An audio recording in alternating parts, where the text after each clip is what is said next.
There we go. What up, what up, what up? What is going on, everybody? How's everybody doing today? Yeah, buddy. Up. Can I hear that? There we go. We can hear the hand claps. Yes, thank you for tuning into another episode of DLE Fitness live stream show. We got a good show in for you today, and unfortunately today I am pressed for time. But as you can see on the thumbnail provided to the video, if you did see the thumbnail, we have a really good show in tune for you today, but we got to kind of cruise through this one a little bit swiftly than normally because I got stuff I got to take care of. So I am on a time crunch today, but we are going to get into this rather quickly and swiftly and right to it.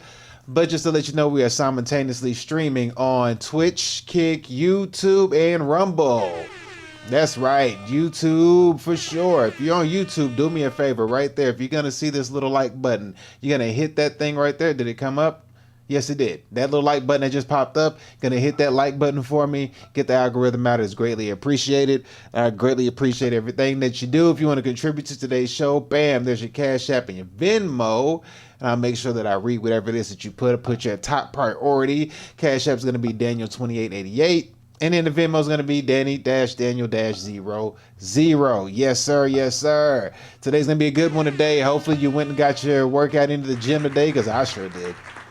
Feel a heck of a lot better. And the good news today with the gym, man, I'm actually glad the bone of the day is actually going to be the bone of the day that we're going to go over actually kind of works good because I had a forearm issue like right here. My forearm was hurting like crazy. I don't know, I tweaked it or I worked out a muscle I don't work often, but whatever it was hurting like hell, hindering my lifts, hindering my workouts, couldn't push as hard as I wanted to, but I was still going to the gym, getting it in. That mindset you got to apply to business, you know what I mean? Even though things ain't going good, even though things ain't going great, things are slow moving, you're hurting, you got some setbacks happening, but you still decide to push forward even when you know your output isn't going to be 100%.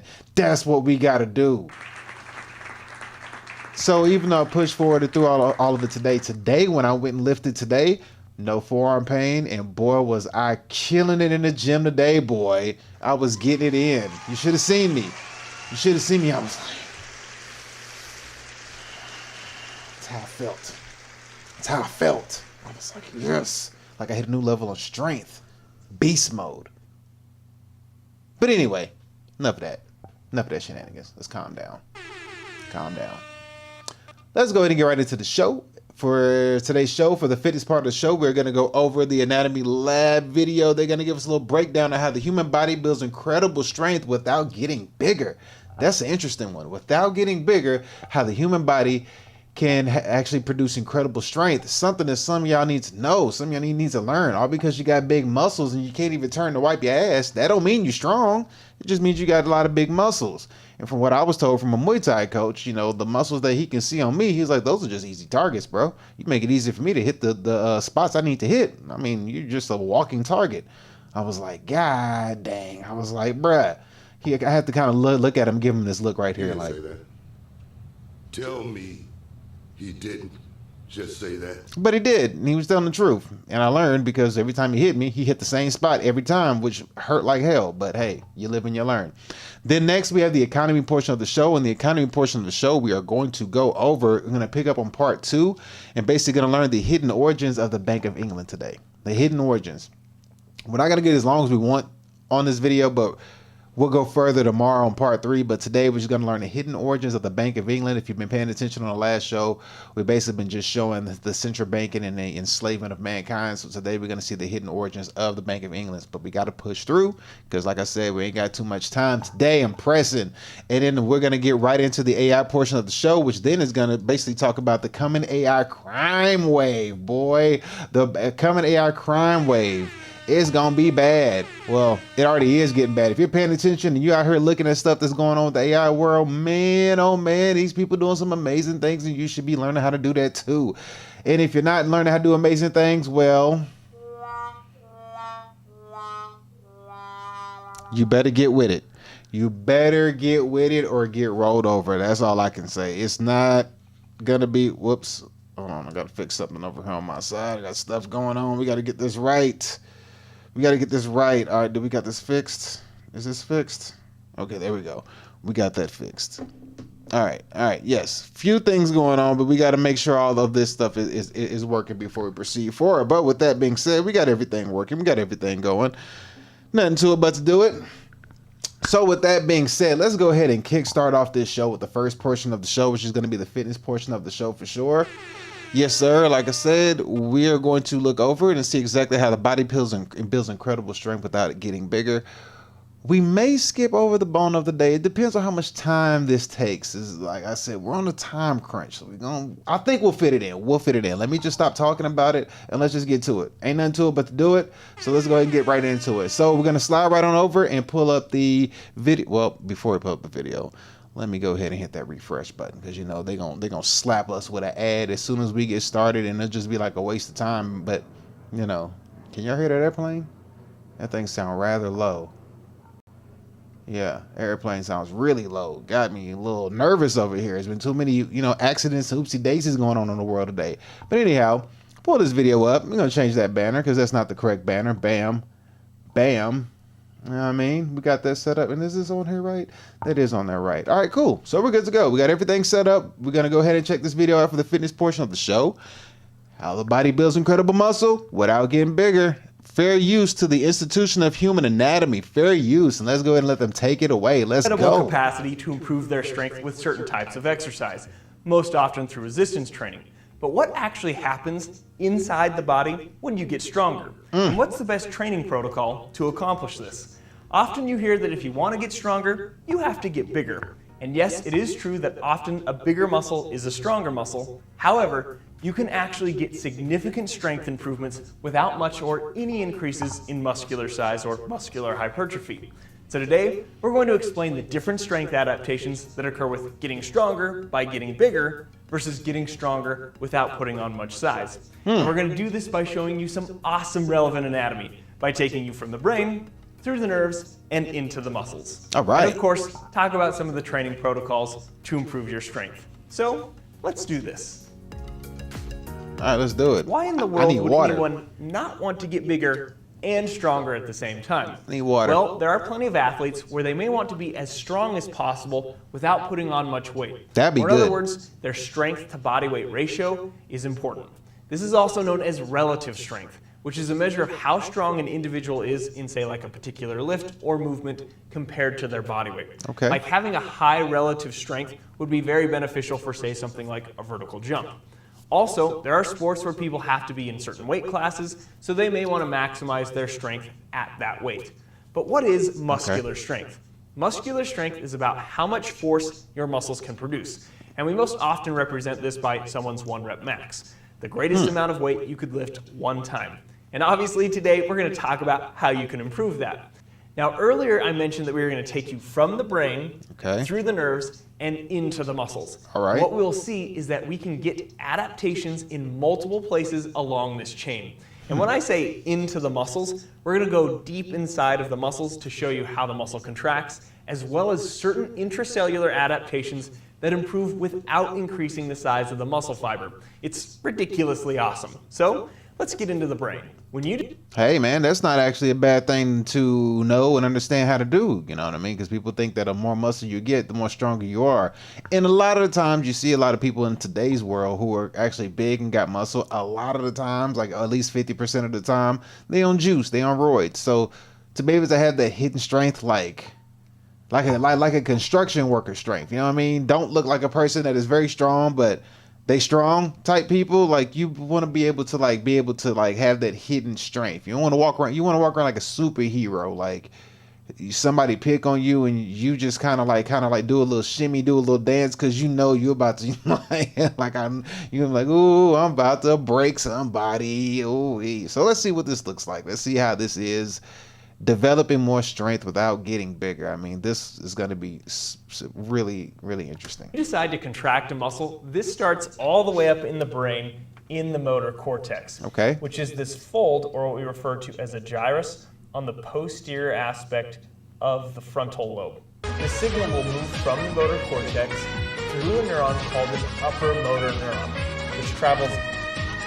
Oh, what up, Sneeze TV? Appreciate the raid over there on Twitch. Thank you. Good looking out, my guy. Yes, sir. Shout out to Twitch excuse me, Twitch. Shout out to Sneeze TTV over there on Twitch. Give my man a follow and check him out. Dude, what's good? We learning about the muscle getting strength without getting bigger. Very, very interesting topic for today. It's going to be something good. So let's go ahead and check this out for sure. Let's go ahead and get it. Down the spinal cord, and this upper motor neuron will eventually synapse with a lower motor neuron at a specific segment of the spinal cord, depending on the muscle we're sending the signal to. For example, also shout out to Neil Hines on YouTube. Appreciate the follow, Neil Hines on YouTube. I didn't get out to you, my bad, but thank you. I greatly appreciate it.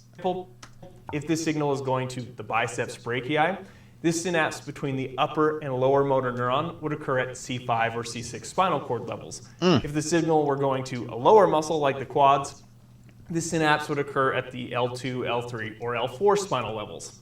But after this synapse occurs, the axon of the lower motor neuron, and therefore the continuation of the signal, will travel through a spinal nerve until it reaches its target muscle, where it will then synapse with specific muscle fibers that make up that target muscle.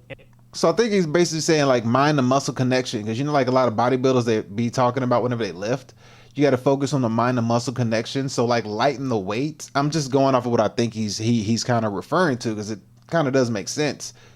If you lighten the weight and you focus on the actual muscle that's supposed to be used in a workout, like for example, if you do RDLs or if you do just bicep curls, everybody know what a bicep curl is. If you lighten the weight and go slower and focus on using your bicep when you curl the weight, and then lower the weight slowly, control the weight all the way down, feel it all the way down, and then, you know, come back up with it slowly, making sure your mind can feel your bicep actually curling the weight. You'll get a lot more out of the workout with lighter weight than you do using heavy weight, because you're too busy trying to move the weight and using other muscles to compensate to move the weight. I think that's what he's saying, but let's check him out. And this causes those muscle fibers to contract. Now let's pause right here for a second and connect some more dots. Pause. That lower motor neuron that connected to a certain amount of muscle fibers within the whole muscle is called a motor unit. Or the textbook definition that I will often give my students is... Oh, no. Oh, man. Oh, my Jesus. They just put a whole foot on there. Oh, they got me with an ad. Yo, let's just get past this ad real quick. Jesus, they got me. But yes, form. That is correct, Sneeze. You got to have that mind and muscle connection. And without the mind and muscle connection, you won't really... You'll mess around and hurt yourself. And it really makes a big difference when you connect the muscle to the mind, lighten the weight, and focus on actual muscle. Because you'll be surprised that certain workouts where you're supposed to fire off a certain muscle and you never use the muscle you're supposed to use when you're working out, when you actually change and lower the weight and actually focus on using the muscle. Like, for example, when you bend over, you do know, pause, but when you bend over, you do know your glute muscles are the muscles you're supposed to use to hinge and pull your body back up. But a lot of the times we just kind of use our back. But if you you do RDLs, look up RDLs. I can't really show you right now, but if you do RDLs and you bend over in the hinge position and you use your glutes, tighten your glutes to pull your body back up, you'll realize like this whole time I haven't been using those muscles to actually utilize this exercise, and it'll probably fix your lower back pain, because a lot of times people have lower back pain from usually weak glutes, and if you use that, you'll figure it out. He said, I have turbo. You get the money, I don't get annoyed. I may have to do that. I may have to do this, these. Let's check this out. Is the motor neuron and the muscle fibers it controls. But with our example, we only activated one lower motor neuron and therefore one motor unit, which means we only activated a small amount of the total number of muscle fibers within that whole muscle. And so this is only going to generate a minimal amount of force. Oh, crap. And so this is how motor unit recruitment works. If I lift something light, I need fewer muscle fibers to do that, so I only need to recruit a few motor units. But if I want to lift something heavy, I need more muscle fibers to be activated within the muscle.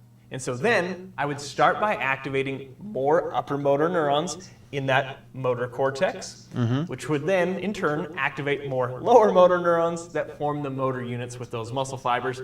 and I would generate more force or lift something heavier. There so you go. hopefully you are seeing that the force exerted. There it is right there. Prime example of like a RDL. He's doing a deadlift, but you can call this you can basically almost call this a barbell RDL. Almost. He's doing a deadlift, but it's almost like so right here. If you focus on using your glutes when you're pulling this up, a lot of the times people end up doing this workout, but they're hunched their back over because they're trying to get the weight up because they have too much heavy weight. But if you lighten the weight and just focus on what muscles are supposed to be used, you'll be surprised at like the different workouts you get from tightening your glutes or using your core, like tightening your core a lot of times, because you might have a weak core or weak glutes, which is usually the reason why we all have lower back issues at some point, because we don't use our core or tighten our core for workouts or use our glutes to lift or do anything. So lightening the weight and actually using that mind to muscle connection, which is what he's talking about, is a game changer. And you don't have to use as much weight, and you will be tired as hell because you got to lift the weight up, control the weight back down. You'll more than likely be more tired than you would lifting heavy weight because of the focus and the attention to detail that you have to actually utilize. But let's let him cook. I would generate more force or lift something heavier. So hopefully you are seeing that the force exerted by a muscle during a contraction depends on the number of motor units recruited. Not only does it depend on the number of motor units recruited, but it also depends on the rate or how fast those signals can be sent to the muscle. A faster signal generally means more force. And this is where we see one of our first improvements in strength without the muscles undergoing hypertrophy. Because with specific types of training, which we'll get into later, your nervous system, this pathway that we just discussed, gets more efficient at recruiting motor units. It does this by getting better with recruiting more motor units simultaneously on demand, as well as by increased synchronization of those motor units. When you first start strength training, your muscle fibers might not fire in perfect sequence or in a perfectly coordinated manner. But as you continue to train, your nervous system gets better at synchronizing those motor units, working together more efficiently, and all this results in more force generated by the muscle without getting any bigger. And real quick, I want to take a moment to say, So you can almost apply that to business, you know what I mean? Because whatever you can do physically, that's why working out is such the base level. When people talk about how they got better in business or, working on yourself and getting better, it's not about just having a better body, but it's actually understanding the trial and tribulations, the discipline, the dieting, and the learning that you actually go through. If you actually go through it, you actually will learn that applying what you learn on how to build your body, you can apply that same concept, that same logic to building a business, because that's what it takes. Because your body's gonna hurt, your body's gonna ache when you work out. You gotta feed your muscles, an adequate amount of protein, carbs, and fats. And you don't want to overdo it, because then you won't get the desirable outcome of your body that you're trying to achieve as far as aesthetic goes. And then when you learn the muscle mind and connection, and you understand that lifting heavier weights is not always the goal, it just depends on what you're trying to do. You can have, like you said, do hypertrophy, which is doing a lot more reps with a moderate amount of weight, but still going to failure. Or you can just do heavy weights from 3 to 6 reps going to failure, but you're lifting heavy weights. Or what he's saying, lighten the weight, but focus on muscle mind connection. You'll still get that same exhaustion feeling, but it's a different way to train, and it's also a different way to understand how to approach working out. And through it all, through injuries, pains, aches, you still proceed forward and still continue to make progress. And that mindset you can use towards business. There's a lot of days you wake up and you don't feel like going to the gym. You can't put in 100% effort, but give all that you can. And one day when you keep doing that for weeks and weeks in at a time, you're going to go in the gym and you're going to just feel like super saiyan, like super strong. You're going to be like, it just clicks like, man, I feel good today. I'm lifting more weight. My aches and pains have went away, all that stuff. And it's the same thing with business. It's the same concept. So it correlates over. And what he's talking about, they both go hand in hand. So there's that. say thank you to the sponsor of today's video, AG1. Oh, no sponsor. Jesus came with the sponsor, and then we have to, yeah. But yes, doing that does correlate to business. So doing it over and over, the repetitive motion, the repetitive whatever it is that you're choosing to do, it goes with business. It gets easier every single time. It'll be hard at first, but it gets easier, easier. Your brain kind of goes on autopilot and starts to figure out like, oh, okay, this is not as stressful as it was last time. And it gets easier and easier, and your confidence gets built up. You know what I mean?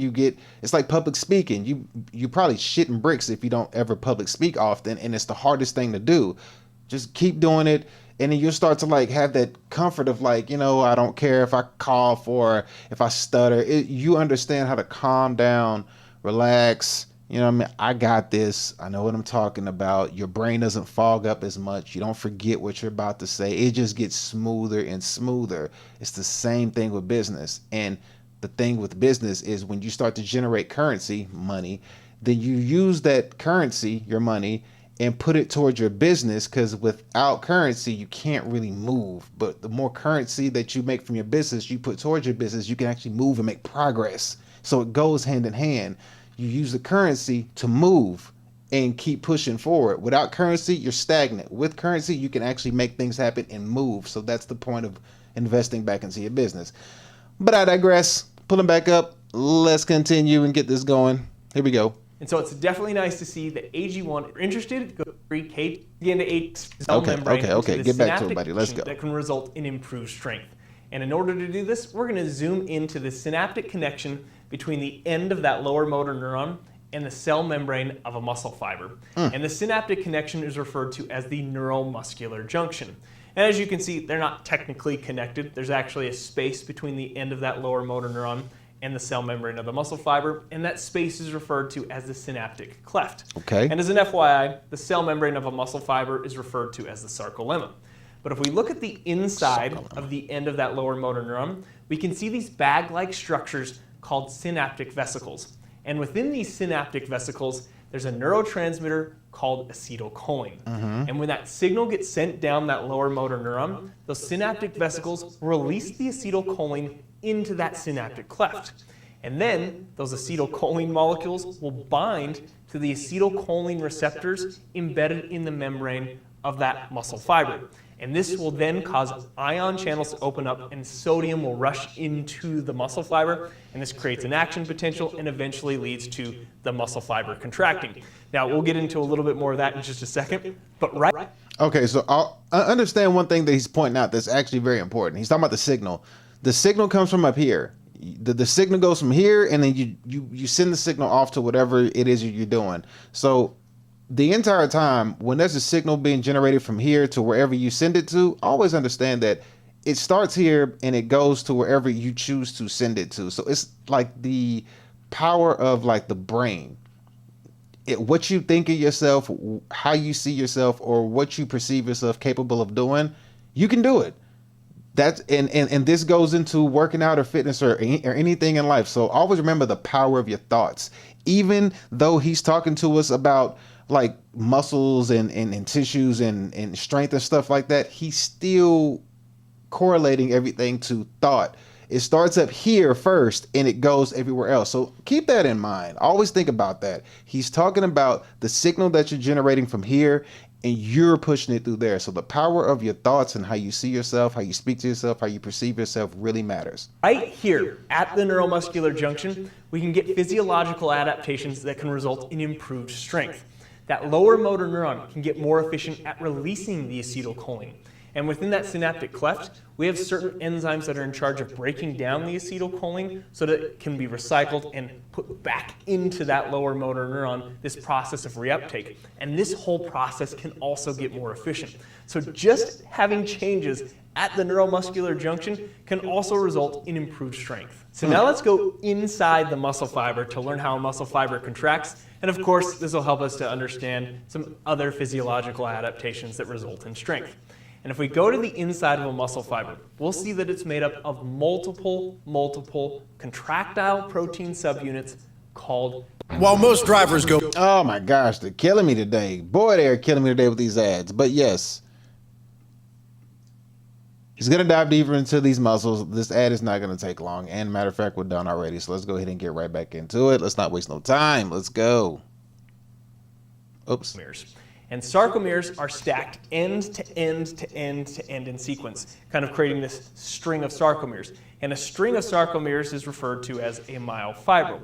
Now, if we just focus in on one sarcomere, we can get a great understanding of how a muscle fiber actually contracts. And we're going to focus on 3 proteins that make up the sarcomere. There's more than 3, but these 3 are the most important for our story. The first one is myosin. And if you look at this picture, you can see one myosin molecule or one myosin protein. And to me, it looks like 2 golf clubs twisted together. If you can kind of see that analogy or stretch this analogy with me, you can see the myosin heads would be where you actually hit that is the not golf what it ball, looks like. where the myosin tails would be the actual shafts of the golf club. And These do not look like 2 golf. Bruh. Why are you lying, fam?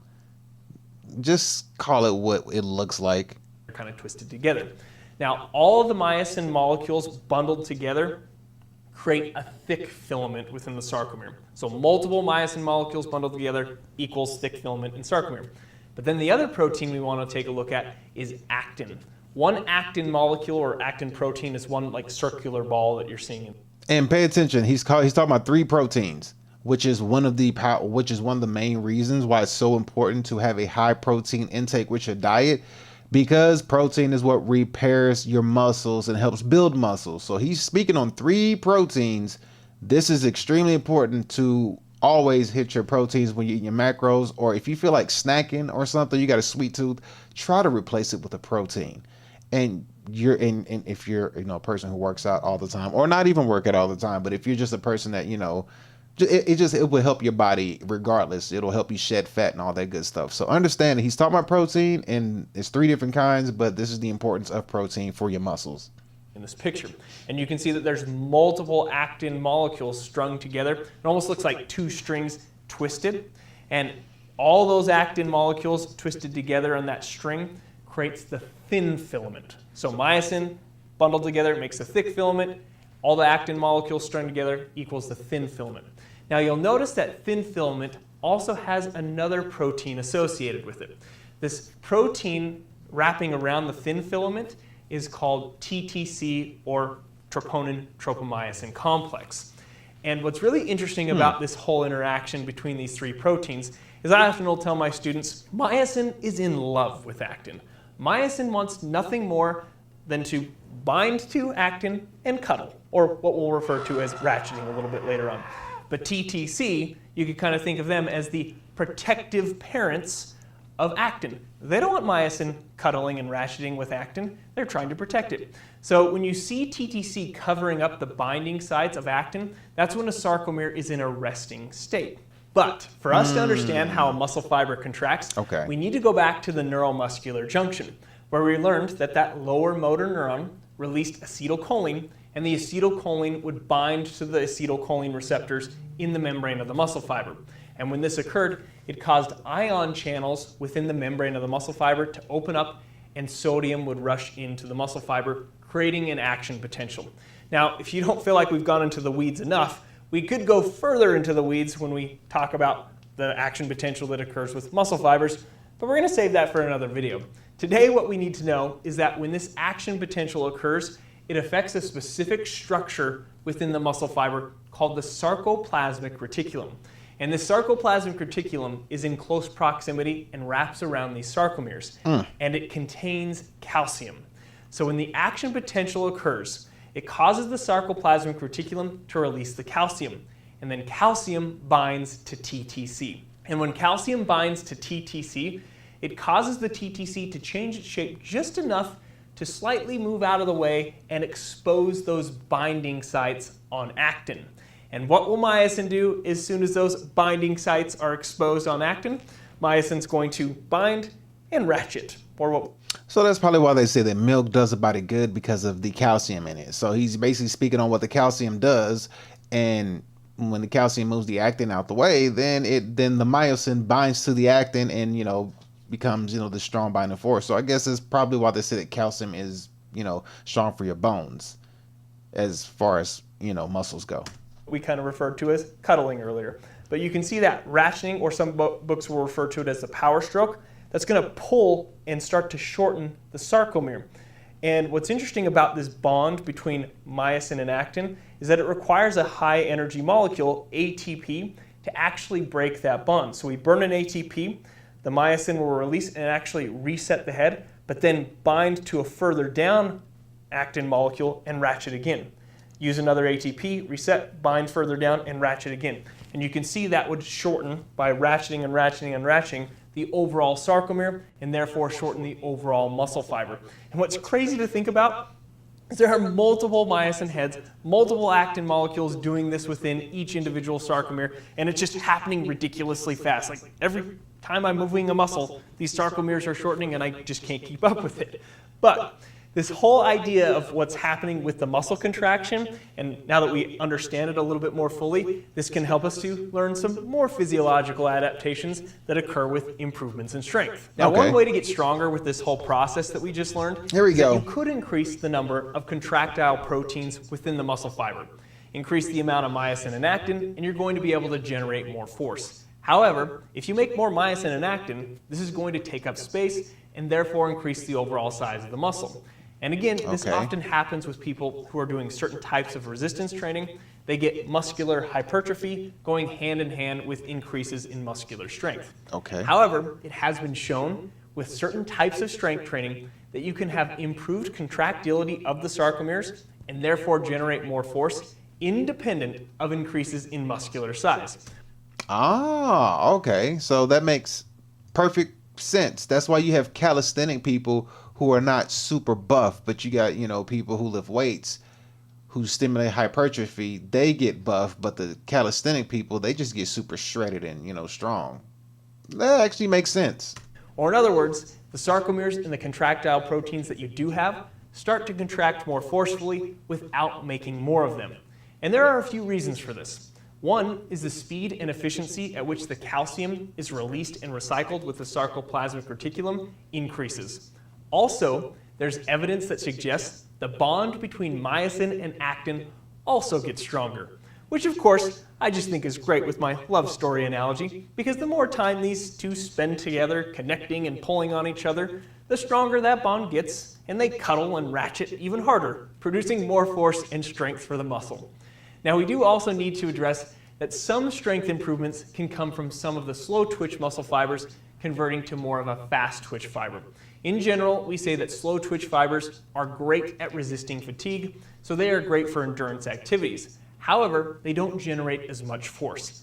Whereas the fast twitch fibers, not great at resisting fatigue, but they contract with more velocity and force. So some conversion of the slow twitch to fast twitch fibers can also explain improvements in one's overall strength. So what are some of the important training protocols that are more specific to improving some of these strength adaptations? First, you typically want to pick compound movements. These are movements that involve multiple joints, such as the squat. Meet sauna. We're almost there. They almost got us, but they hit us with another one. So compound movements like the squat. So I don't know if he's saying that the squats are going to be good for building muscle or just for strength adaptation in general, but we're going to see. Let's find out. We already got it back on here, so let's check. Here's the RDLs I was talking about earlier. This is the RDL. So right here with the RDL, you're going to see him like bend over to about like shin length and then come back up. If you have lighter weight, focus on tightening your glutes and using your glutes to pull your body back up, and you'll realize that you can get a really good glute workout, and your glutes are supposed to be the ones that pull your body back up from a bent over position, which then activates these muscles. So therefore, to use them and utilize them, which helps with lower back pain, which a lot of people have. Bench press, shoulder press, rows, pull-ups, etc. And to stimulate these strength adaptations, the rep and set scheme is also going to need to be of a higher quality and higher intensity. So this will usually consist of 3 to 5 sets per exercise with a load or a weight that you could only perform about 2 to 5 repetitions with. It is also helpful to try to move the load as quickly as possible without, of course, sacrificing form. What up, Tom? Thank you for being here. I appreciate it. Control or safety. Now, the reality is that with these heavy loads, you aren't going to move the weight that fast. But it has been shown that if you consciously try to move the weight as fast as possible, even though it isn't going to look like it's moving much faster, this has been shown to recruit more motor units and stimulate these nervous system strength adaptations that we've been discussing so far. So imagine a controlled lowering of the squat and you attempting to stand up or press the weight up as quickly as possible. It's weird staring Again, at him. with maintaining form, control, and safety. Why is he looking at the camera? And because like we are that? going for higher intensity and higher quality, rest is usually at least 2 to 3 minutes between sets. And you could even push that to 3 to 5 minutes if you have the extra time, as this would just enhance the quality of each high intensity set. But you aren't going to sacrifice that much as far as long-term adaptations are concerned if you have limited time and you can only rest for that 2 to 3 minutes. One other thing to keep in mind is that due to this type of training being of a higher intensity and neurologically demanding, you usually need a few days to recover before doing another session that uses the same muscle groups and movement patterns. Yeah, rest is extremely important. Thank you for the follow, Tom. I greatly appreciate you. Thank you so much. Rest is extremely important for your workouts. You really have to understand how important resting is, because resting is what's going to repair your body and help you with, you know, your soreness and all that. Even though sometimes after you wake up from a nap or going to sleep or something, your body feels sore. But resting is one of those overlooked things. It's huge on recovery, and that's probably why you see guys in prison who have a really good build, because of, you know, their focus on the body weight workouts that they do at high reps, and then their rest seems like is usually pretty decent. So yes, don't overlook rest. Your body needs to rest. Don't push your body without resting. It needs to rest. That will vary a little bit from person to person. Yeah, Tom, it's in my link tree on my YouTube. You can just go to my link tree and find it. Just type in DnL&x Fitness. Based on recovery capabilities, so some may only need 48 hours to recover, while others may need 72 hours or more. Now, as far as progression, a good rule of thumb would be to increase the intensity by about 3 to 5% per week, which usually comes in the form of adding more weight, as well as a 3 to 5% increase in the volume. That volume could come in the form of additional sets, or maybe even squeezing 1 or 2 extra workouts in per month. You would also want to consider a deload week every 5 to 6 weeks or so, where you decrease the intensity for that week. That could come with fewer sets and or slightly lighter loads. Now, as cool as it is to be able to increase strength without changing muscular size much, it is important to note that eventually you'll get to a point where you maximize the strength with the muscular size that you have. That makes sense. Which means you will get to the point where you will need to get some increases in muscular size in order to continue to get stronger. And this is when people at the end of their strength-based workouts could throw in some sets and exercises that are more dedicated to stimulating hypertrophy. Generally, this includes higher reps and more volume, which we'll definitely get more into with part 2 to this video. And as always, thanks for watching, everyone. Yes, sir. We greatly appreciate that. Wait, where's my thing? There it is right there. Yes, sir.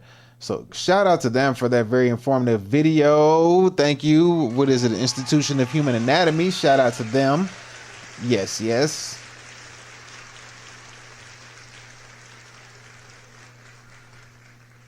Yes, sir. So appreciate them on that video, man. That video is really informative. Of course, understanding how the human body works, understanding the difference between gaining muscle and getting strength, and not getting bigger and gaining strength. There you go. That's what I'm trying to say. But at the end of the day, if you get too strong or put on too much strength, you're gonna have to get a little bit bigger. I mean, it only makes sense. You know what I mean? You have to grow with your strength. And of course, eat your protein. Make sure you have a high protein intake, because that's what repairs your muscles and feeds your muscles and helps build your muscles back, along with rest. Those two go hand in hand.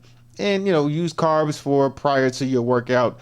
Add that to your pre-workout, so whenever you go in there, you have energy to burn off while you're doing your workout, and you can push yourself and actually get more out of your workout whenever you're going in there to the gym. So yes, shout out to them for that one. Greatly appreciate it. Thank you, Tom, for all the notifications. I appreciate you on that one. Thank you. Thank you. Now, the next thing we got to move into, we are pressed for time. You know what? We may skip the bone of the day today. We'll save that for tomorrow. We're going to have to skip the bone of the day. We're going to jump right into the next portion of the show, which is going to be the economy portion of the show for sure. We have to learn about the economy, yes. So we're on part 2 of the economy from what we did on Friday. Friday, what we did was we looked at the video about central banking and the enslavement of humanity. So we are on that right now. We're going to look at another video that kind of is going to show us the history of the Bank of England, and which is going to tie us in to give us a deeper and better understanding exactly how things work when it comes to banking, because something that everybody must know and must understand if you want to get a good solid understanding as to why things go the way they go or how things move the way they move. So without further ado, well, before we do, let me go ahead and just refresh this video just in case they try to hit us with a ad, because they probably will, but we're going to go ahead and fix that right now. So let's go ahead and get right into this video right here, get to the economy portion of the show. Like I said, we are pressed on time, so we got to go ahead and get this set up and move forward. And let me see right here, what do we got? Boom, let's pull that up on the screen. Let's change the banner real quick. Gets to the economy. So here we go. History of central banking, the enslavement of mankind. This is part 2, looking at the history or the hidden origins. There we go. The hidden origins of the Bank of England. So we're going to get a good idea on this, and let's go ahead and let them take it away. A History of Central Banking and the Enslavement of Mankind by Stephen Mitford Goodson. Chapter 2, The Hidden Origins of the Bank of England. All great events have been distorted, most of the important causes concealed. If the history of England is ever written by one who has the knowledge and the courage, the world would be astonished. Benjamin Disraeli, Prime Minister of Great Britain. Okay. Ancient England.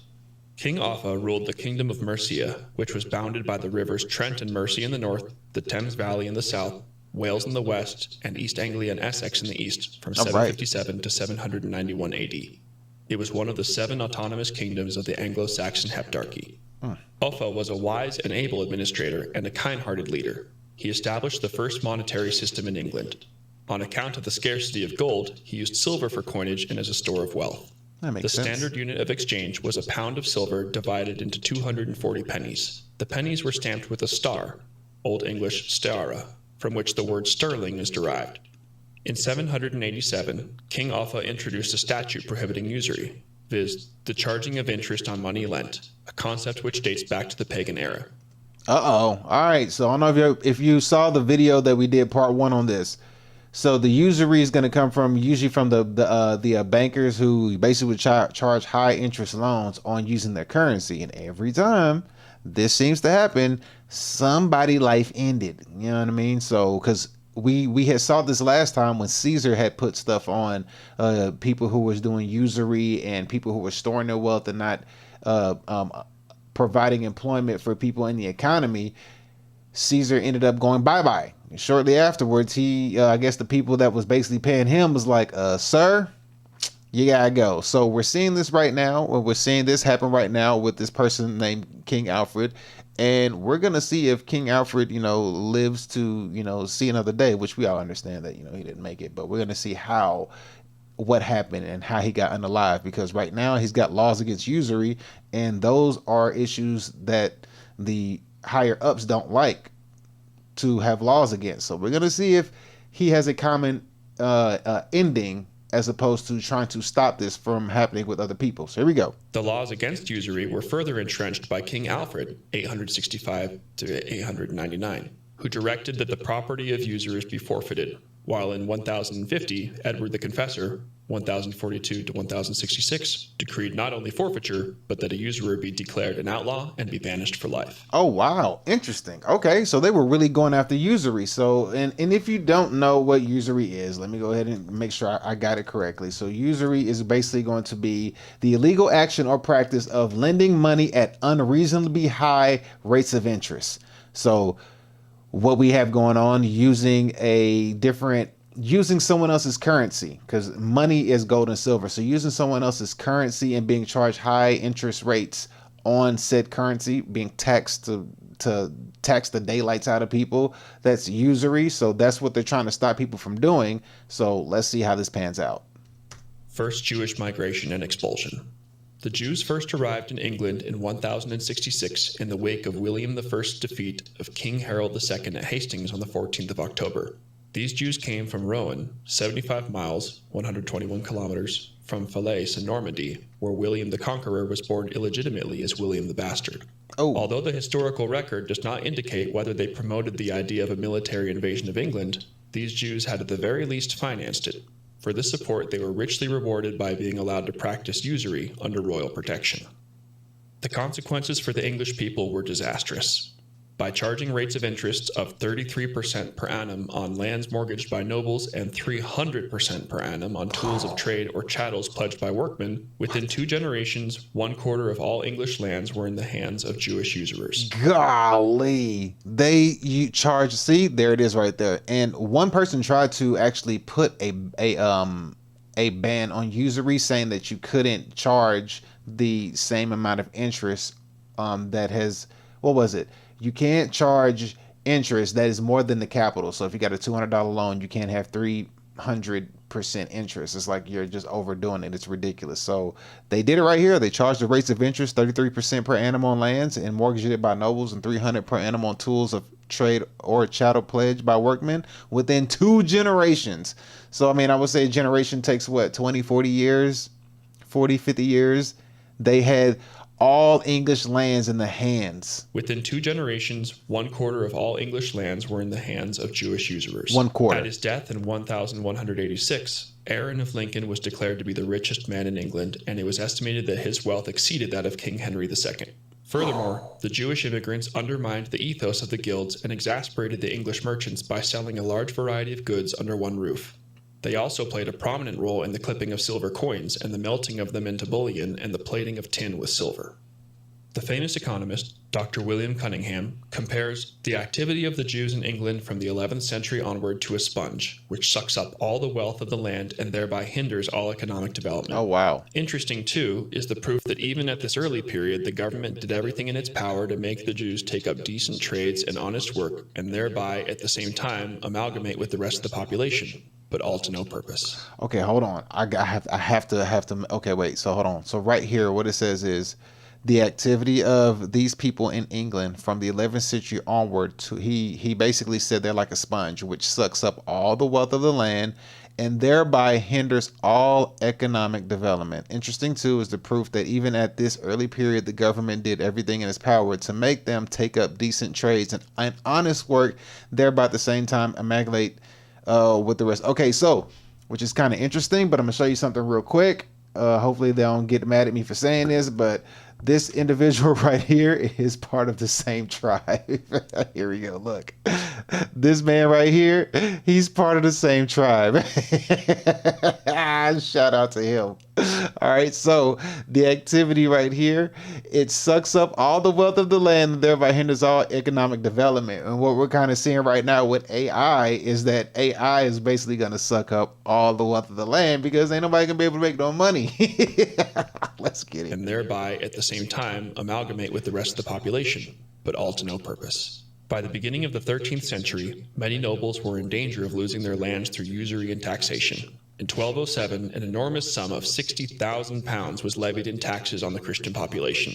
The Jews also paid tax, but at a lower rate and on grossly understated income and wealth. Nobles who borrowed from Jewish moneylenders and from the king and his agents had to have their mortgages registered on the treasury rolls. As soon as a noble got into financial difficulty, the king would buy the debt from the moneylender and seize the land for himself. King John, 1199 to 1216, was utterly reckless in pursuit of this depraved and dishonest policy, and was moreover profligate, incompetent, and utterly beholden to his Jews. Okay, but at the end of the day, I mean, I don't know what their means was to make money, because they mentioned that they tried to give them an honest way to make money or whatever. However, as soon as somebody got into a financial pickle, he came in and bought the debt, which if you get behind on your property taxes, somebody can come in and buy your property tax debt and take your property. So, I mean, is he wrong for what he did? I mean, I can't disagree with him. I mean, he's just playing a game of Monopoly and he's killing it. In 1215, the nobles revolted and forced King John to sign the Magna Carta on the 15th of June, 1215. This document consists of 61 clauses relating to the establishment of various constitutional and legal rights, but its principal purpose was to cancel the bonds of the Jewish moneylenders and to abolish usury and the privileged position of the Jews. On the 19th of October, 1216, King John died and was succeeded by his 9-year-old son Henry III, who ruled from 1219 to 1272. His reign was little better than that of his father, and 19 of the clauses affecting the Jews were abrogated the following year. However, his heir, Edward I, from 1272 to 1307, soon realized that Jews had no place in English society, and that if he did not take action, he would be in danger of losing his throne. In 1233 and 1275, statutes of Jewry were passed which abolished all forms of usury. Oh boy, I don't know. I think my guy's gonna meet it in because they don't play around. Tom, you can go on my link tree and find my Discord, and you could link up on my, and you can you can connect with me on Discord as well. But just bear with me. I got to go over this because I'm pressed for time. As many of these Jews could no longer earn a living, a statute was passed by King Edward on the 18th of July, 1290, compelling the entire Jewish population of 16,511 to leave England forever. Wow. One of over 100 expulsions which have been recorded throughout European history. The announcement was greeted with great joy and jubilation throughout the land. Unlike the modern practice of ethnic cleansing, the Jews, after paying a tax of 1/15 of the value of their movables and 1/10 of their specie, were permitted to leave with all their goods and chattels. Any Jew who remained after the 1st of November 1290, All Saints' Day, was liable to be executed. Oh, wow. The glorious Middle Ages. With the banishment of the moneylenders and the abolition of usury, taxes were moderate and there was no state debt, as the interest-free tally stick was used for government expenditures. This ancient instrument of finance, known to the Saracens, and possibly also to the Chinese, is derived from the Latin word talia, meaning a stick. A tally stick was made out of hazel, willow, or boxwood, because these woods split easily. They were usually 8 inches in length, 20.3 centimeters, from forefinger to thumb, and half an inch, 1.3 centimeters wide. Although they could be up to 8 feet, 2.44 meters what long. are they for? The denominations were indicated by different sized cuts in the wood. 1,000 pounds were marked by cutting out the thickness of the palm of a hand, 100 pounds by the breadth of the little finger, 1 pound that of a swelling barley corn, shillings somewhat less, and pence were marked by incisions. The payee was recorded on the flat sides. When all the details had been recorded on the tally, it was split nearly to the bottom so that one part retained a stump or handle on which a hole could be bored. This was known as the counter tally or counterfoil and was held on a rod at the exchequer. The flat strip, without the stump, was given to the payee.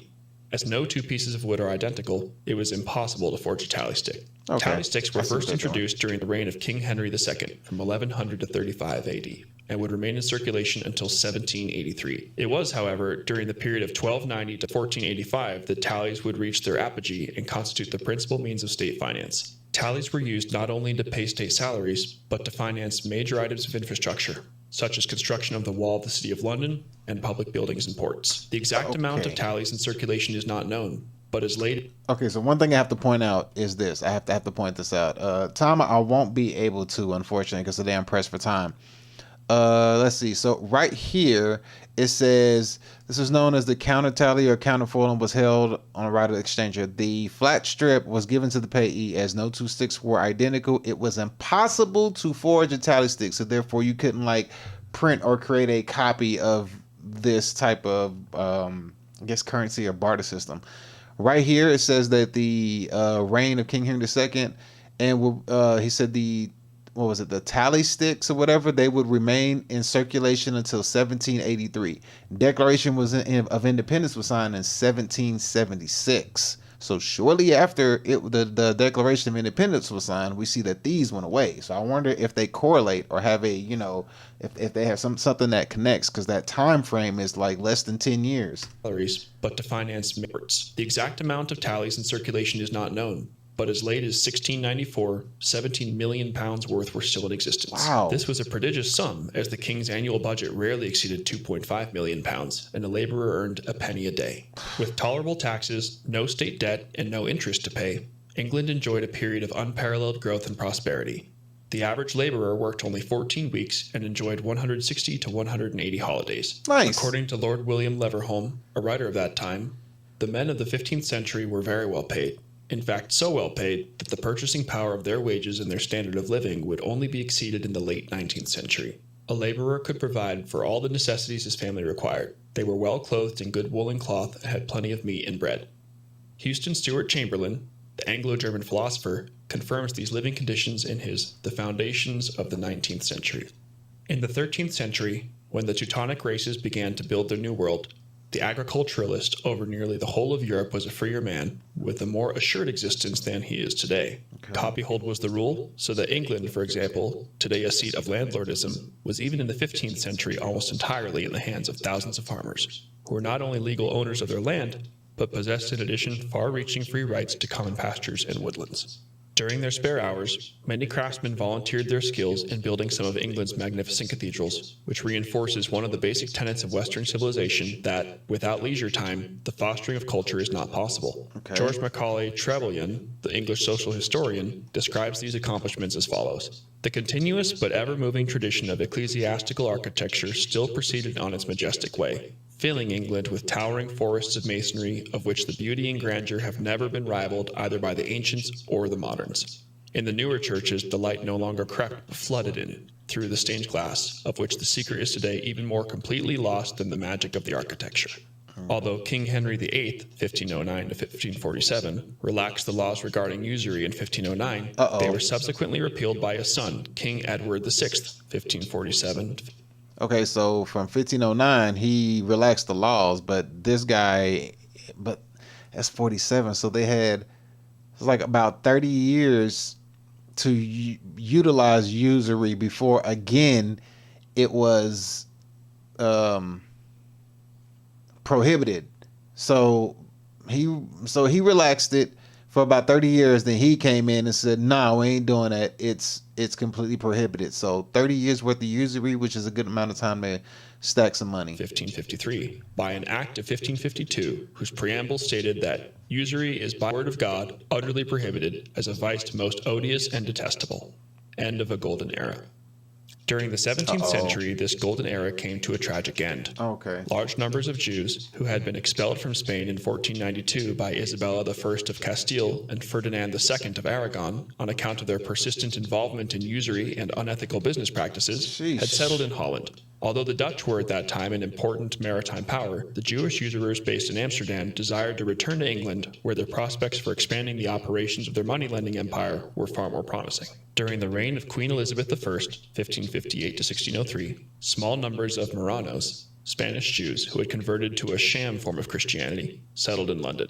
Many of them practiced as goldsmiths, accepting deposits of gold for safekeeping, and then issuing 10 times the amount of gold received as gold receipts, that is, loans with interest. These receipts, a forerunner of the fraudulent fractional reserve system of banking, were initially lent to the Crown or Treasury at 8% per annum. But according to Samuel Pepys, the diarist and secretary to the Admiralty, the interest rate increased to as much as 20% and even 30% per annum. The rate of interest merchants paid often exceeded 33% per annum, even though the legal rate was only 6% per annum. Wow. Workmen and poor people bore the brunt of these extortionate rates. All right, so let's see the basic fractional reserve banking. So we have the deposit, 1,000, the bank, the reserve to loan spent. Okay, let's just keep it talking. Of interest by having to pay 60%, 70%, or even 80% per annum. According to Michael Godfrey, the author of a pamphlet entitled A Short Account of the Bank of England, 2 to 3 million pounds had been lost through the bankruptcies of goldsmiths and the disappearance of their clerks. Cromwell in the English Civil War. In 1534, by the Act of Supremacy, the Church of England was established as the official religion of England by King Henry VIII. During the 16th and 17th centuries, Puritan beliefs based on the teachings of John Wycliffe and John Calvin gained an increasing number of adherents. The Puritans considered the Bible to be the true law of God and emphasized Bible reading, prayer, and preaching, and the simplification of the ritual of the sacraments.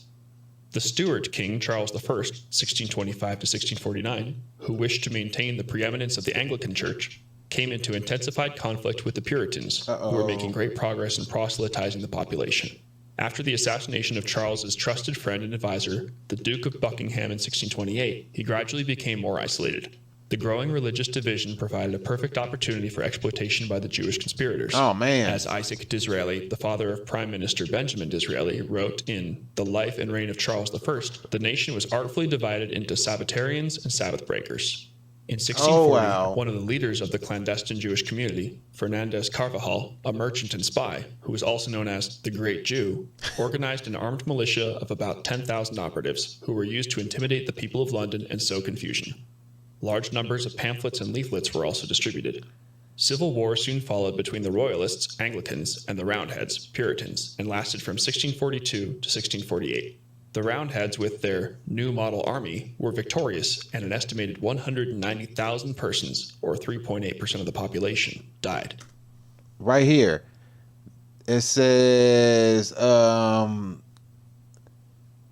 that a merchant spy, which was known by this, he organized an armed militia of about 10,000 operatives who were used to intimidate the people of London and sow confusion. I mean, I can't say exactly who's doing that today as far as what group of people, but we can see that is happening.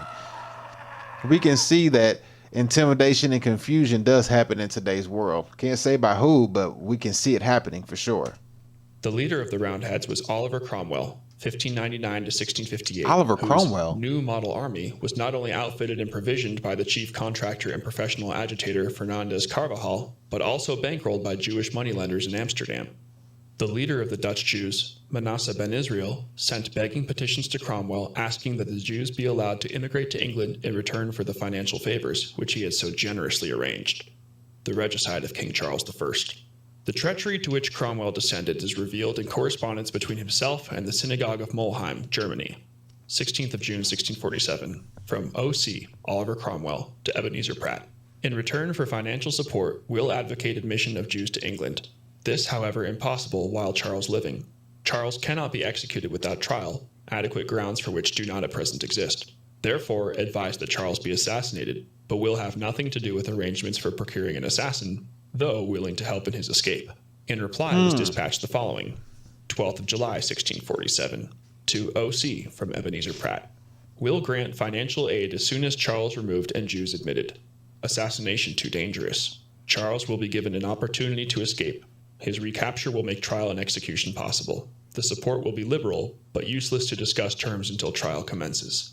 King Charles was staying as a virtual prisoner in Holmby House, Northamptonshire. On the 4th of June, 1647, 500 revolutionaries seized the king, but then allowed him to escape to the Isle of Wight, where he was subsequently arrested. On the 5th of September, 1648, the House of Commons decided that the king's concessions were satisfactory to a settlement. Cromwell then purged the House of Commons with the assistance of Colonel Pride until there was only a rump of 50 members left, who then duly voted that the king be put on trial. Not a single English lawyer was prepared to draw up a charge sheet against the king. Eventually, it was provided by a Dutch Jew, Isaac Dorislaus. What?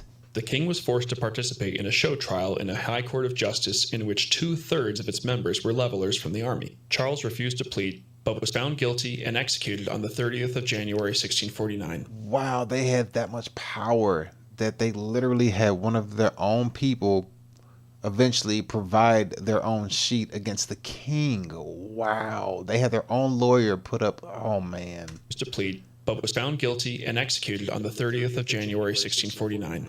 As the procession approached the scaffold, large numbers of the crowd shouted, "God save the king!" After the deed had been done, there was an enormous groan of anguish. They literally went up there and murked their king in front of them. Wow, the exercise of power. But they all played this game through law. Wow. Second Jewish migration. From the 7th to the 18th of December, 1655, Cromwell, who was called the Protector, held a conference in Whitehall, London, in order to obtain approval for the large-scale immigration of Jews. In spite of the conference being packed with Cromwell's supporters, the overwhelming consensus of the delegates, who were mainly priests, lawyers, and merchants, was that the Jews should not be permitted to enter England. In October 1656, the first Jews were surreptitiously allowed to land freely in England, in spite of strong protests having been lodged by the subcommittee of the Council of State, who declared that these Jews would be a grave menace to the state and the Christian religion. The merchants, without exception, spoke against the admission of the Jews. They declared that the proposed immigrants would be morally harmful to the state and that their admission would enrich foreigners at the expense of the English. Oh Cromwell my died on the 3rd of goodness. September 1658 and was succeeded by his son, the English. Literally, they declared that the proposed immigrants would be morally harmful to the state and that their admission would enrich foreigners at the expense of the English. We are literally seeing that today. Like literally that is going on today.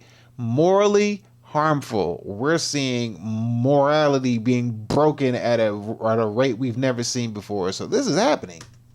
Cromwell died on the 3rd of September 1658 and was succeeded by his son, Richard, who ruled for 9 months. 9 months. Charles I's son, Charles II, 1660 to 1685, succeeded his executed father. Although he would be the last English monarch to issue money, banknotes, in his own right, he made 2 fatal errors of governance. On the 1st of August 1663, he passed the euphemistically sounding Act for the Encouragement of Trade, which enabled the export of all foreign coins or bullion or gold or silver, free of interdict, regulation, or duties of any kind. During the debate on the bill, the Earl of Anglesey presciently observed that it is dangerous to the peace of the kingdom when it shall be in the power of half a dozen or half a score of rich, discontented, or factious persons to make a bank, an accumulation of our own coin and bullion beyond the seas and leave us in want of money when it shall not, no longer, be in the king's power to prevent it. 3 years later, by means of an Act for the Encouragement of Coinage, he permitted private persons, i.e. bankers and goldsmiths, to mint the coins of the realm at the royal mint and thereby acquire the considerable benefits of the seigniorage, the difference between the face value of coins and their production costs, income for their own private account. Furthermore, it enabled them to increase or diminish the supply of money in circulation and to raise or lower prices at will to the great detriment of the general population. Wow. His brother, James II, 1685 to 1688, reign only lasted 3 years. He was a victim of unscrupulous pamphleteering and propaganda, which emanated mainly from Holland. A military expedition undertaken by Prince William of Orange eventually dethroned him. Although James's army was numerically superior, he was discouraged from attacking after John Churchill, 1st Duke of Marlborough, suddenly deserted him. According to the Jewish Encyclopedia, Churchill subsequently received an annual stipend of £6,000 for the Dutch Jew Solomon de Medina in payment for his treasonous conduct. Wow. These vast sums of blood money enabled Churchill to proceed with the construction of Blenheim Palace, which was completed at his death in 1722. Wow. William of Orange's military campaign, like that of the other William the Conqueror in 1066, was financed by Jewish bankers. In return for their support, William III, 1689 to 1702, would surrender the royal prerogative of issuing England's money free of debt and interest to a consortium known as the Governor and Company of the Bank of England. A.N. Field, in All These Things, summarizes these epical events known as the Glorious Revolution of 1688, but which was in effect the infamous revolution, as follows.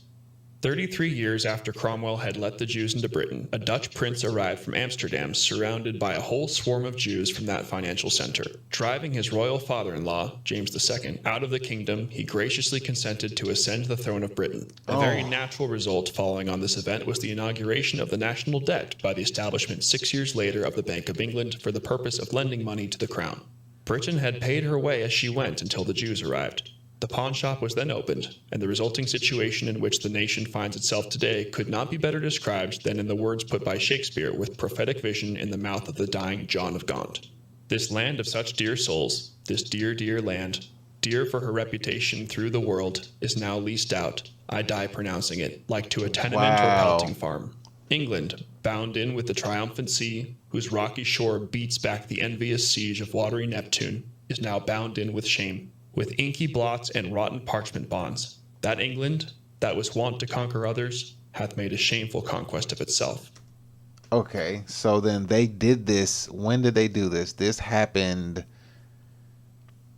We don't have a time frame exact. 3 years later, so 33 years after Cromwell had left. Okay, so let's go back and let's just figure out what this time frame is. So this happened.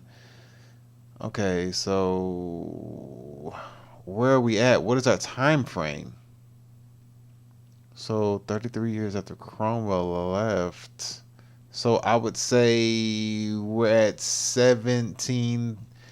I would say 1720 something when maybe 30 something. So then at this time, the Bank of England, for the purpose of lending to the crown, Britain had paid her way as she went until they arrived. And then the pawn shop then opened, and the resulting situation, which the nations find itself today. So this happened way back in like the 1730 somethings. About the 1730s, my assumption, in that area is when that happened, when they got a hold of it and was like, all right, we got this completely under control. And then Shakespeare wrote that, hey, this land has been bought out. It's bound in with shame, with inky blots and rotten parchment bonds. So the country is now bonded, which just means it's under debt. Richard II, Act 2, Scene 1. The history of the second Jewish settlement in Britain is one long trail of parchment bonds shackling the nation in debt. Every step of the ascent of the Jew in the nation's affairs has been marked by the increase and multiplication of debt. Establishment of the Bank of England. The need for a privately owned central bank was fronted by a retired pirate, William Paterson, when he wrote a pamphlet in 1693 entitled A Brief Account of the Intended Bank of England. He would later boast that this bank hath the benefit of interest on all monies which it creates out of nothing. On Thursday, Sheesh.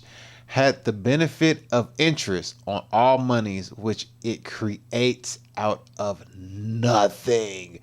Wow. Create money out of nothing and it puts interest on nothing.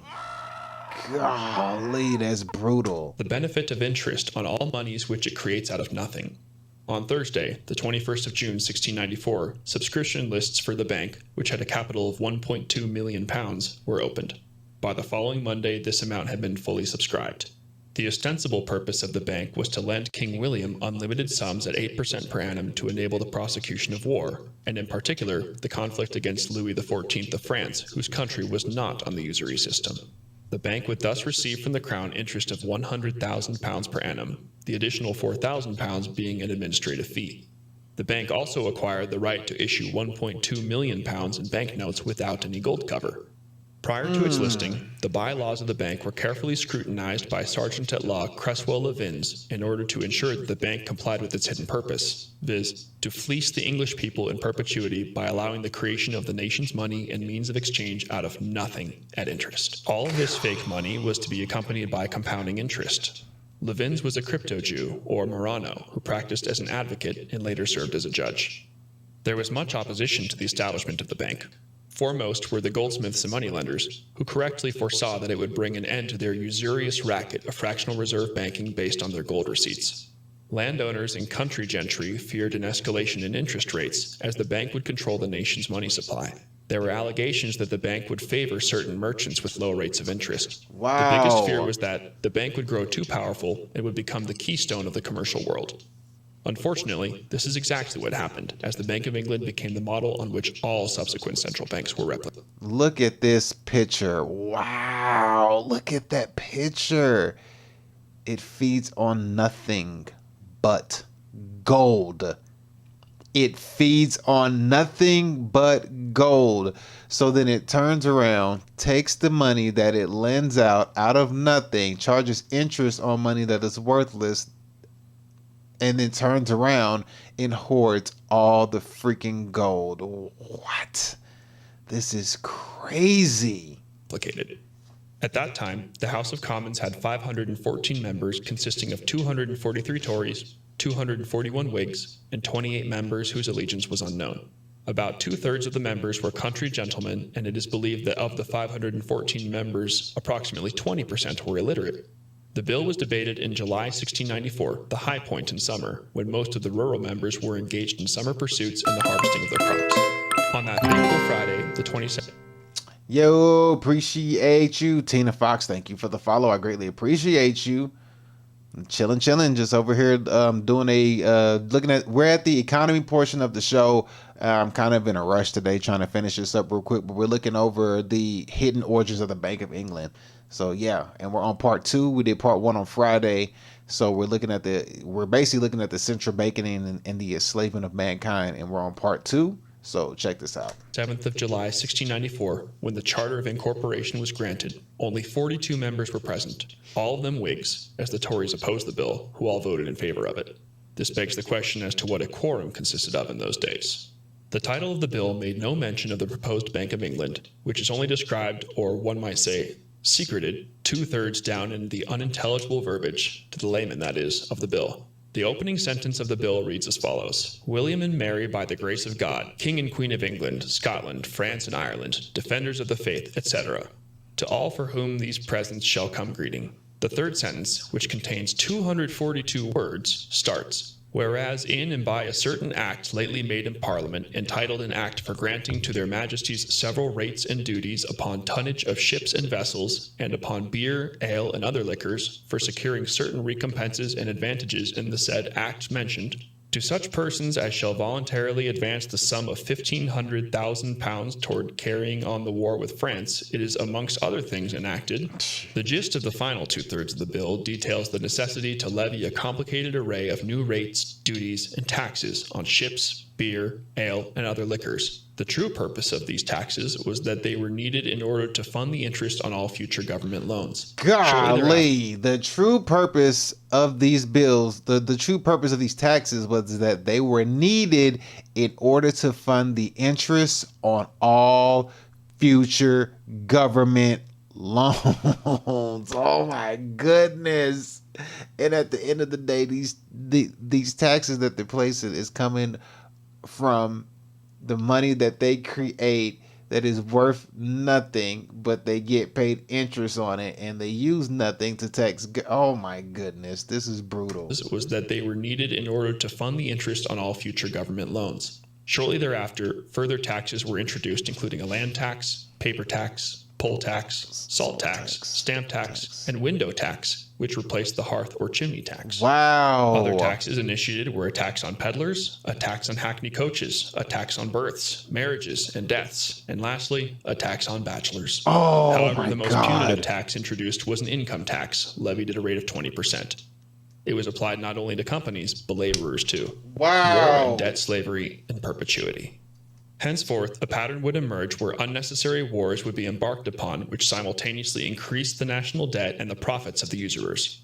Significantly, most of these wars were started against countries that had implemented interest-free state banking systems, as was the case in the North American colonies and France under Napoleon. That's the reason why we have wars, right there. Most of these wars were started against countries that had implemented interest-free state banking.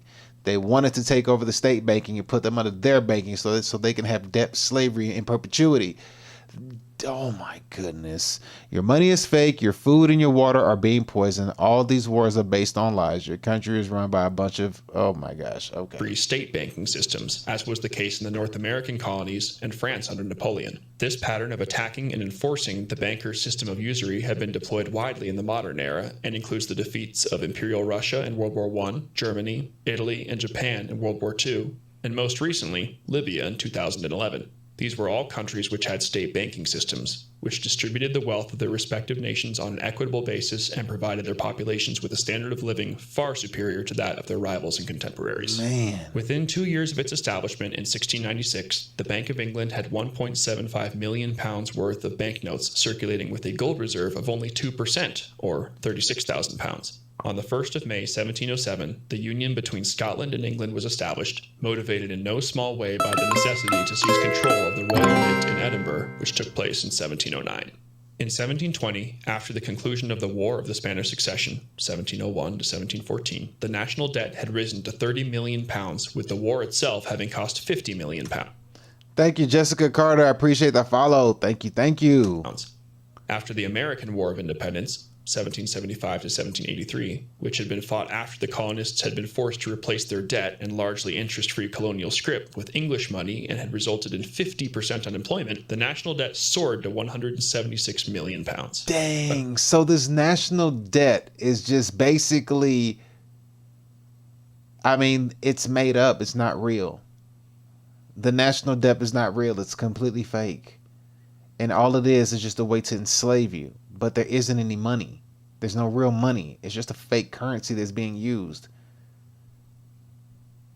So if there is no money and there's a fake currency that's being used to just tax you to perpetuity, oh my goodness, let's keep going. According to Sir John Harold Clapham, who wrote The Bank of England, A History, 1694 to 1914, in 1944, Solomon de Medina and two de Costas, Fonseca, Henriquez, Mendez, Nunez, Rodriguez, Salvador, and Tejera de Matos, who were all Sephardic Jews, had acquired the majority of the bank's shares by 1722.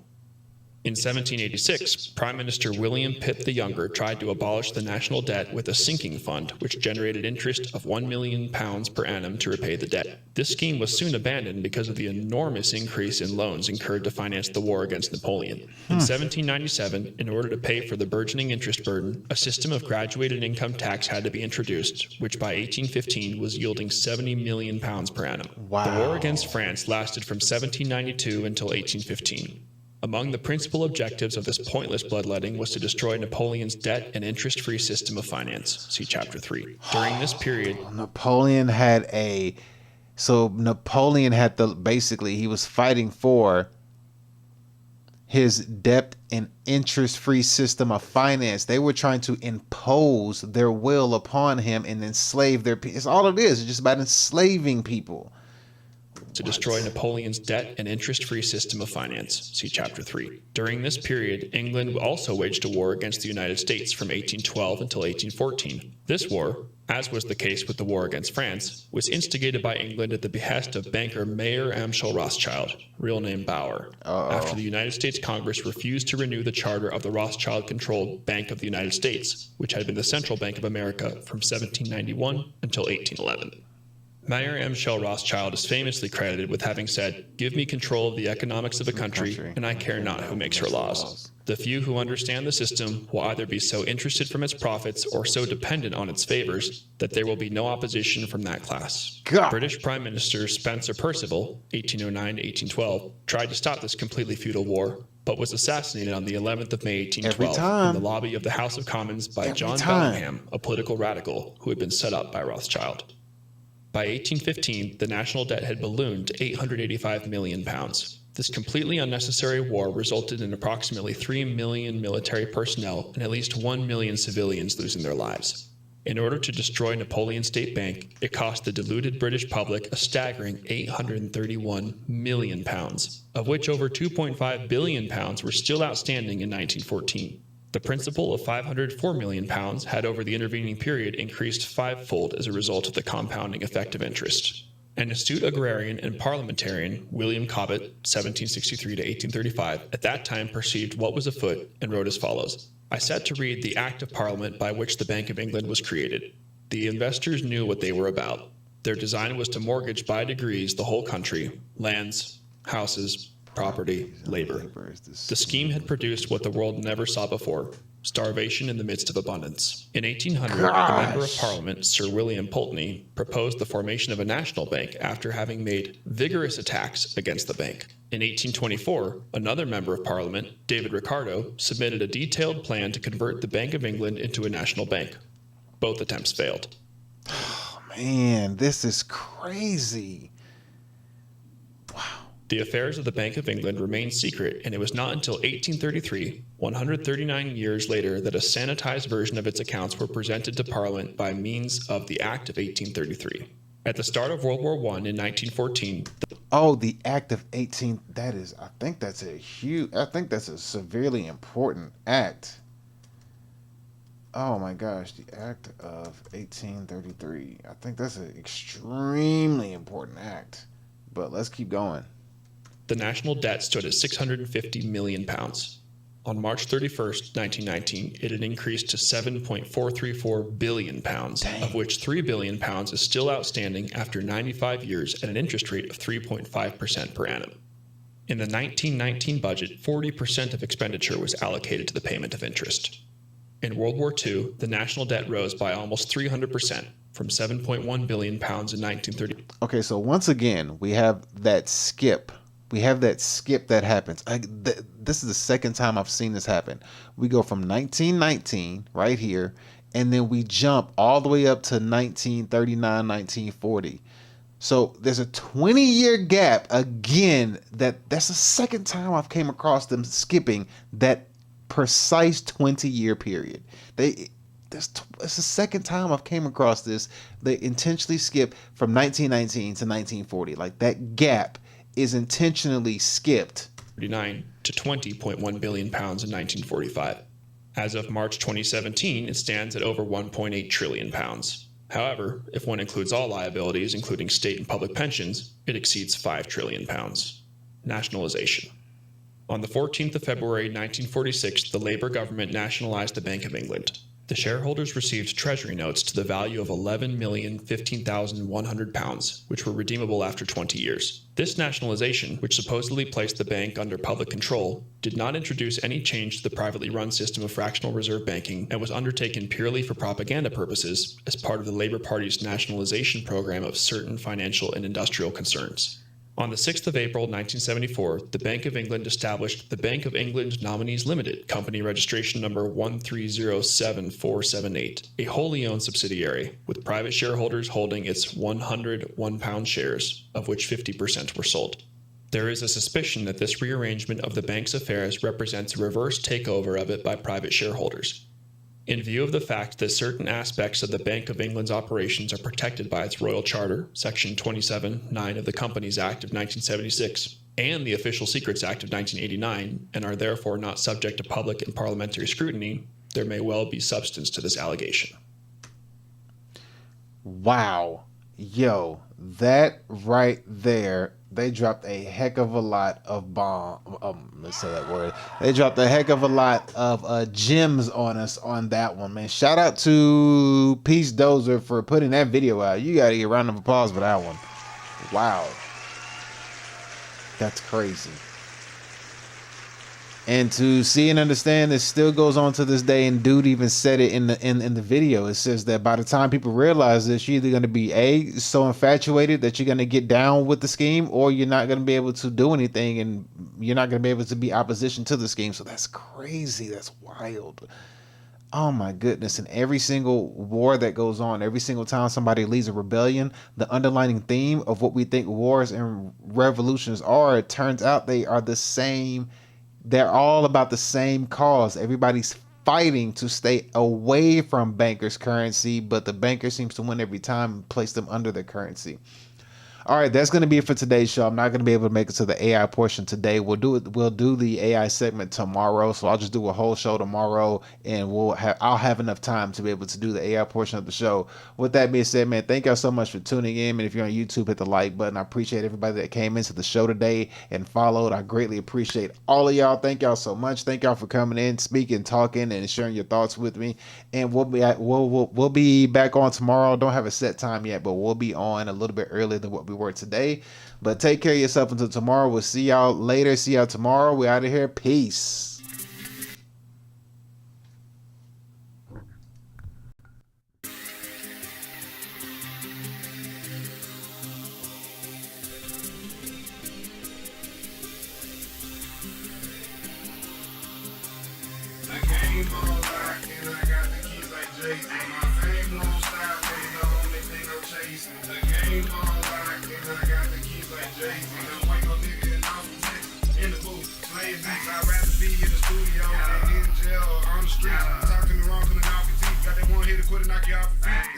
Baby, I'm obsolete.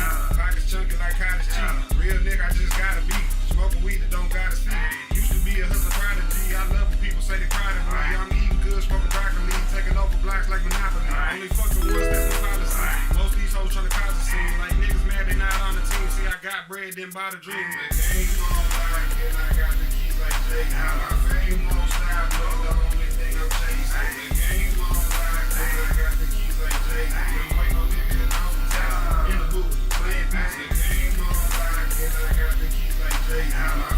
won't stop, but the only thing I'm chasing. The game on lock, and I got the keys like Jay. Don't wait no nigga off the top. In the booth, playing bass, counting cash and smoking green. Can be blowing cloud like a smoke machine. The bitch on my dick, she got notes to sing. Bumblebee ass, yeah, I know it's thing. I plug your bitch like a 6-string. Jordan with the bitches got 6 rings. Smoke till my bitch a split screen. The press with pain pills and sipping lane. Riding dirty, but I'm extra clean. Lyrics nice, but I'm extra mean. All-star heavyweight like Wolverine. The bitch nice like she open me. I flip money like Clover G.